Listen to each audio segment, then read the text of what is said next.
Emotional intelligence summary in Hindi.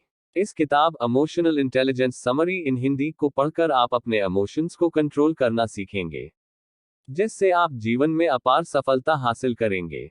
What is emotional intelligence? Emotional intelligence क्या होती है?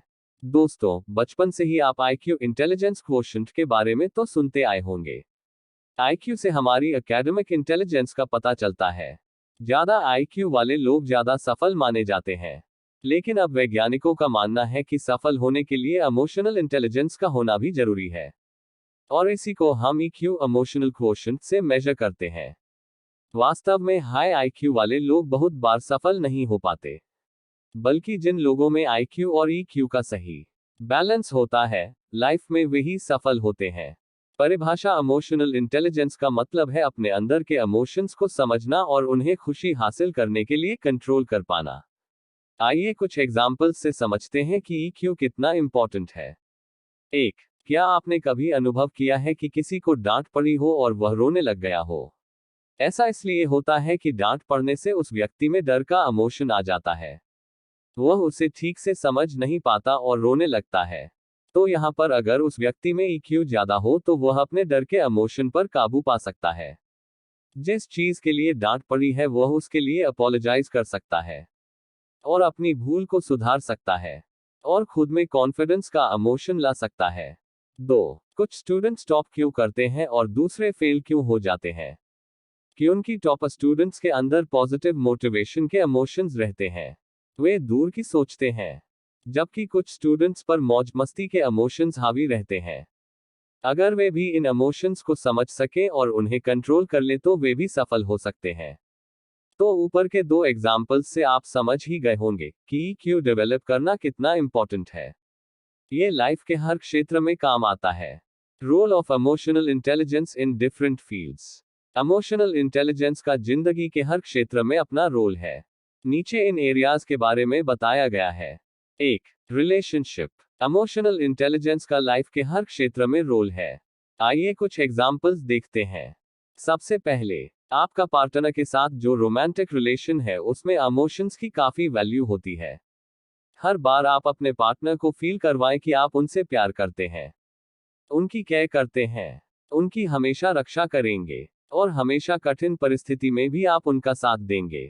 इससे आपका रिलेशन बहुत ज्यादा स्ट्रॉन्ग रहेगा, और आपका पार्टनर आप पर पूरी तरह से ट्रस्ट करेगा, और वह भी इन इमोशंस को आपके प्रति रेसिप्रोकेट करेगा। Book emotional intelligence summary in Hindi. 2. Office. अगर आप ऑफिस में काम करते हैं और आपके नीचे कुछ लोग काम करते हैं तो आप उनके प्रति सिंपैथी वाला रवैया रखें। उनके काम को हमेशा अप्रिशिएट करें, उन्हें और अच्छा करने के लिए मोटिवेट करें। उनकी गलतियों पर बेवजह न डांटें, बल्कि उन्हें ठीक करने के लिए प्रेरित करें। उन्हें बताएं कि उनका बहुत ज्यादा कंट्रीब्यूशन है। हमेशा उनका मान सम्मान करें। ये सब करने से आपके उन एम्प्लॉइज के अंदर आपके लिए बहुत ही ज्यादा रिस्पेक्ट के इमोशंस जागृत होंगे। वे हमेशा आपके लिए वफादार रहेंगे, और हमेशा आपकी कंपनी के लिए दिल लगाकर काम करेंगे, और इस तरह से आपकी कंपनी बहुत ज्यादा सफल होगी। 3. पेरेंट्स। आजकल बहुत से लोग अपने पेरेंट्स को इग्नोर करने लगे हैं।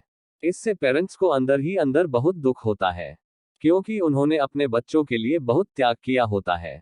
खुद आधे पेट रहकर भी वह ये सुनिश्चित करते हैं कि उनका बच्चा अच्छे से खाए, अच्छा पहने, अच्छे स्कूल में पढ़े, लेकिन बड़े होकर यही बच्चे उन्हें इग्नोर करने लगते हैं। इसलिए हमेशा अपने पेरेंट्स का हाल चाल पूछते रहे, उनकी सेवा करते रहें, ये देखें कि उन्होंने अच्छे से खाया है या नहीं। इससे आपके पेरेंट्स के दिल में भी आपके लिए बहुत ही प्यार के इमोशंस रहेंगे। वे हमेशा आपको दिल से आशीर्वाद देंगे। इसके साथ ही आपके बच्चे भी आपका ही अनुकरण करेंगे। 4. Society emotional intelligence summary Hindi में। आज की सोसाइटी बहुत ज्यादा कंपेटिटिव में हो गई है। जिसे देखो भाग ही रहा है। सबको कहीं ना कहीं जल्दी पहुंचना है, कोई ना कोई एम्बिशन पूरा करना है। लेकिन इस सब के चक्कर में लोग ये भूल गए हैं कि उनका असली इमोशन जो खुशी चाहने का है, वह इस भाग दौड़ में कहीं खो गया है, और लोग खुश होने के बजाय दुखी हो गए हैं। ऐसे में आप समाज के प्रति बहुत ही सिंपैथी का रवैया अपनाएं। आज सबके दिलों में कोई ना कोई जख्म है, हर कोई किसी न किसी दुख को झेल रहा है। ऐसे में आप उनके दुखों को और ना बढ़ाएं। अगर किसी को अप्रिशिएट नहीं कर सकते हैं तो फिर क्रिटिसाइज भी ना करें। अच्छा तो ये रहेगा कि सबकी रिस्पेक्ट करें, सब दोस्तों का हालचाल पूछते रहें। किसी को हेल्प चाहिए तो आप उनकी हेल्प जरूर करें।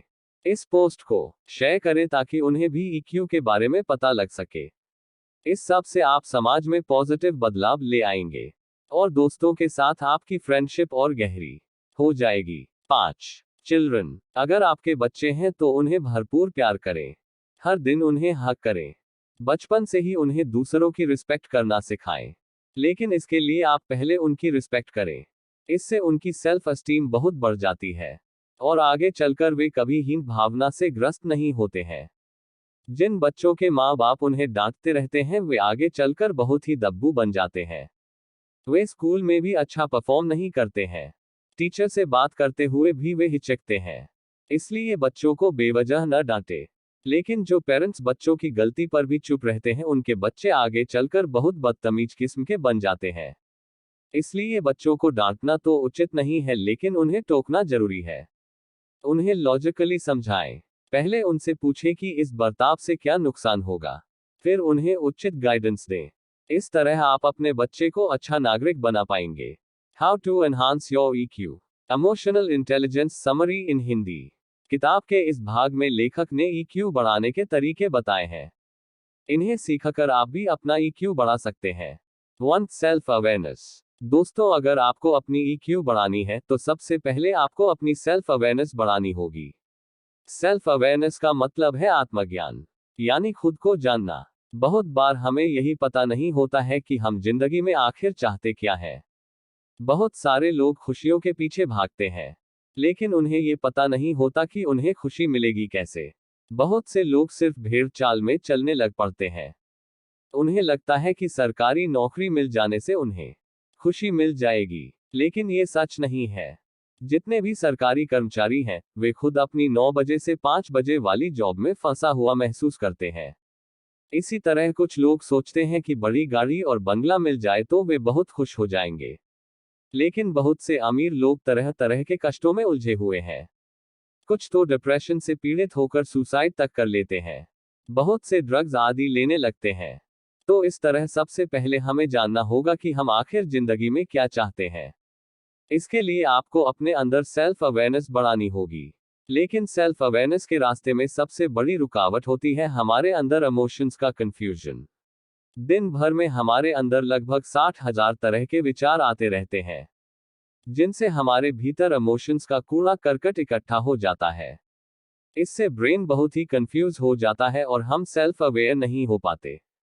इस सब को दूर करने के लिए लेखक ने कहा है कि सबसे पहले अपनी जिंदगी से डिस्ट्रैक्शंस को हटा दें। फोन और टीवी का इस्तेमाल बहुत ही ज्यादा कम कर दें, क्योंकि इन दोनों की वजह से आपके अंदर इमोशंस की सुनामी सी आती रहती है और आपका दिमाग इन फालतू के विचारों को प्रोसेस करते करते परेशान हो जाता है। इससे आपके अंदर के क्रिएटिव आइडियाज गायब हो जाते हैं। इसलिए यह जरूरी है कि आप हर डिस्ट्रैक्शन से दूर रहें। ऐसा करने के बाद आप आंखें बंद करके मेडिटेशन करें और अपने इमोशंस को महसूस करें। अगर आप दुखी हैं तो आप उस दुख को महसूस करें, फिर उस दुख का कारण जानें और उसका निवारण ढूंढ लें। इससे आपको अपनी प्रॉब्लम का सही से पता चल पाएगा। इसके बाद ब्रह्मांड का शुक्रिया करें कि आज आपको बहुत अच्छा दिन दिया, आपके सामने भोजन रखा। इससे आप में पॉजिटिव एनर्जी भर जाएगी और ब्रह्मांड आपको और देने लगेगा। इस तकनीक से आप सेल्फ अवेयर होंगे, यानी अपने आप को जानने लगेंगे और आपके जो असली इमोशंस हैं आप उनके करीब आएंगे। आपको भेड़ चाल में चलने की जरूरत नहीं रहेगी। आप वही काम करेंगे जिसे करने से आपको खुशी मिलती है। To channelise your emotions book, emotional intelligence summary in Hindi. अपने इमोशंस को एक सही दिशा में चैनलाइज करना सीखें। अगर किसी बात से गुस्सा है तो उस गुस्से को निकालने के लिए आप एक्सरसाइज का सहारा ले सकते हैं। अगर कोई फ्रस्ट्रेशन है तो उसे चैलेंज में कन्वर्ट कर सकते हैं। जैसे अगर पड़ोसी ताने देते हैं तो आप मन ही मन ये डिसाइड कर सकते हैं कि एक दिन आप बहुत ही सफल इंसान बनकर दिखाएंगे। फिर उस कार्य में जुट जाएं, न कि गम के सागर में डूब जाएं और न ही किसी एडिक्शन में फंस जाएं। इसी तरह से अगर आपके मन में गम या डैक का इमोशन है तो उससे बहुत ही क्रिएटिव काम कर सकते हैं। कविता, गीत, गजल, पेंटिंग, किस्सा, कहानी, उपन्यास आदि बना सकते हैं। आपने देखा होगा कि जितने भी आर्टिस्ट हैं वे अपने संघर्षों की पीड़ा को अपनी कला में डाल देते हैं और ऐसे उनके मास्टरपीसेस बनते हैं। तो इस तरह किसी भी इमोशंस को आप आउटबर्स्ट में कन्वर्ट ना करके बल्कि उसे एक पॉजिटिव डायरेक्शन दे सकते हैं। इससे भी आप इमोशनली इंटेलिजेंट बन पाएंगे। 3. Motivate yourself. बहुत से लोग आजकल छोटी छोटी बातों से दुख और निराशा में डूब जाते हैं और धीरे धीरे डिप्रेशन के शिकार हो जाते हैं, क्योंकि वे अपने इमोशंस को कंट्रोल करना नहीं जानते। जिंदगी में तो सुख दुख आते ही रहेंगे। अगर कभी कोई दुख आ जाए तो अपने आप को खुद ही मोटिवेट करना सीखें। इसके लिए आप कोई सेल्फ हेल्प की मोटिवेटिंग किताब पढ़ सकते हैं। इस ब्लॉग पर भी आपको तरह तरह की सेल्फ हेल्प बुक्स की समरी मिल जाएगी। अगर आप इन्हें पढ़ेंगे तो देखेंगे कि आपका मूड काफी हद तक अच्छा हो गया है और आप आगे बढ़ने के लिए मोटिवेट हो रहे हो। दोस्तों, याद रखें, वक्त कभी भी एक जैसा नहीं रहता है। कभी बरसात होती है तो कभी पतझड़, कभी सर्दी तो कभी गर्मी। इसी तरह से कोई भी सिचुएशन भी एक जैसी नहीं रहती है। इसलिए बुरी सिचुएशन में भी आप धैर्य ना खोएं और अपने आप को मोटिवेट करते रहें। छोटी छोटी चीजें करके भी आप खुद को मोटिवेट कर सकते हैं, जैसे हर दिन एक्सरसाइज करने का नियम बनाएं, गार्डनिंग शुरू कर दें, कहीं घूमने निकल जाएं, अच्छा म्यूजिक सुने, मेडिटेशन आदि करें। इन सब से आपको काफी मोटिवेशन मिलेगी और आपकी EQ बहुत बढ़ जाएगी। 4. Recognize emotions in others. Emotional intelligence summary in Hindi. EQ बढ़ाने के लिए केवल अपने इमोशंस को जानना ही काफी नहीं है, बल्कि आपको सामने वाले के इमोशंस को भी समझना होगा। अगर सामने वाला दुखी है तो उस समय जोक्स आदि न सुनाने लगे, बल्कि उस समय आप भी उसके डैक को समझें और अपने अंदर सीरियस इमोशंस लाएं। इतने से ही सामने वाले के मन में आपके लिए सम्मान जाग जाएगा। फिर आप सिंपैथी के इमोशंस का इस्तेमाल करें और सामने वाले को उचित मोटिवेशन दें, लेकिन इसके लिए उसको क्रिटिसाइज ना करें, क्योंकि वह पहले ही दुखी है, आपकी बातों से और भी दुखी हो सकता है। अगर आपके अंडर लोग काम करते हैं तो उनके काम में बेवजह की फॉल्ट ना निकालें। अगर कोई कमी रह गई तो उसे बहुत ही पॉजिटिव तरीके से बताएं और उन्हें उसे ठीक करने के लिए मोटिवेट करें। इससे उनके अंदर आपके लिए रिस्पेक्ट का इमोशन आएगा। अगर आप दूसरे को डराते हैं तो वह सामने तो इज्जत करेगा लेकिन पीठ पीछे गाली ही देगा।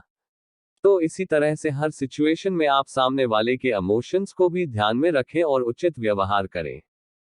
5. Add values to emotions. अपने इमोशंस को मॉरल वैल्यूज से भी लिंक करें। जैसे अगर किसी ने कोई बहुत ईमानदारी का काम किया है तो आप उसे अप्रिशिएट करें और उसकी सबके सामने प्रशंसा करें। इससे सामने वाले के मन में आपके प्रति बहुत ही रिस्पेक्ट के इमोशंस पैदा होंगे। साथ ही वह आगे भी ईमानदारी से काम करने के लिए प्रेरित रहेगा। ऐसे ही अपने बच्चों को भी अच्छी वैल्यूज सिखाएं। जब भी वे कुछ अच्छा कार्य करें तो आप उनकी भरपूर तारीफ करें। इससे उन्हें लगेगा कि जब कोई अच्छा काम किया जाता है तो इससे काफी खुशी मिलती है, क्योंकि लोग अच्छे कार्य की तारीफ करते हैं। इससे बच्चे हमेशा खुशी को अच्छे काम से जोड़कर देखनेंगे और कभी